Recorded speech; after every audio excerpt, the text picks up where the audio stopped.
Hello, and this is Delia again. I'm reading The Vampire Diaries, The Struggle. I'm on chapter 11, and this is part 8.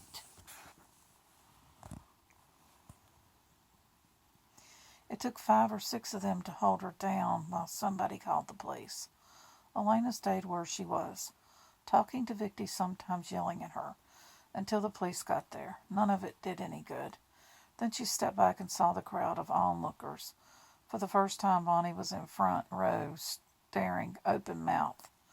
So was Caroline.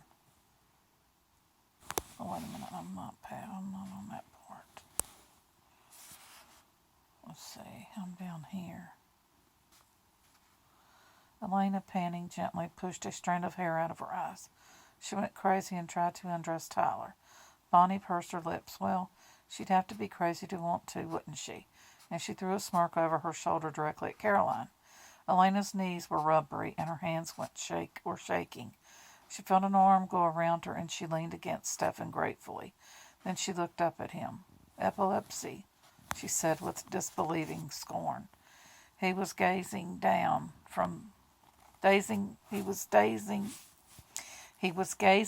hall after Vicky. Alaric Saltzman, still shouting instructions, was apparently going with her. The group turned the corner. I think class was dismissed, Stefan said. Let's go. They walked toward the boarding house in silence. Each lost in thought. Elena frowned and several times glanced over at Stefan, but it wasn't until they were alone in his room that she spoke. Stefan, what is all this? What's happening to Vicky?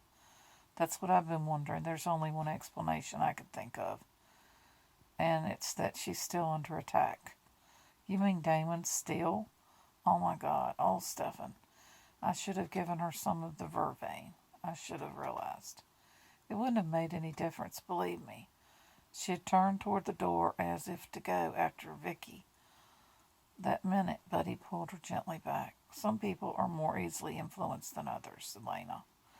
Vicky was never very strong. It belongs to him now. Slowly, Elena sat down. Then there's nothing anyone can do. But Stefan, will she become like you and Damon? It depends. His tone was bleak. It's not just a matter of how much blood she loses. She needs his blood in her veins to make the change complete. Otherwise, she'll just end up like Mr. Tanner, drained, used up, and dead. Elena took a long breath. There was something else. She wanted to ask him about something she wanted to ask him for a long time. Stefan, when you spoke to Vicky back there, I thought it was working. You were using your powers on her, weren't you? Yes. But then she just went crazy again. What I mean is, Stefan, you are okay, aren't you? Your powers have come back? He didn't answer, but that was answer enough for her. Stefan, why didn't you tell me what's wrong? She went around and she knelt by him, so he had to look at her. It's taking me a while to recover, that's all. Don't worry about it. I am worried. Isn't there anything we can do? No, he said, but his eyes dropped. Comprehension swept through Elena. Oh, she whispered, sitting back. Then she reached for him again, trying to get hold of his hands. Stefan, listen to me. Elena, no, don't you see it's dangerous? Dangerous for both of us, but especially for you. It could kill you or worse. Only if you lose control, she said, and you won't kiss me.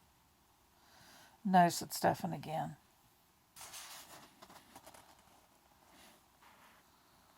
No, said Stefan again. He added, less harshly, I'll go out hunting tonight as soon as it's dark. And then I'll stop there, and we'll continue.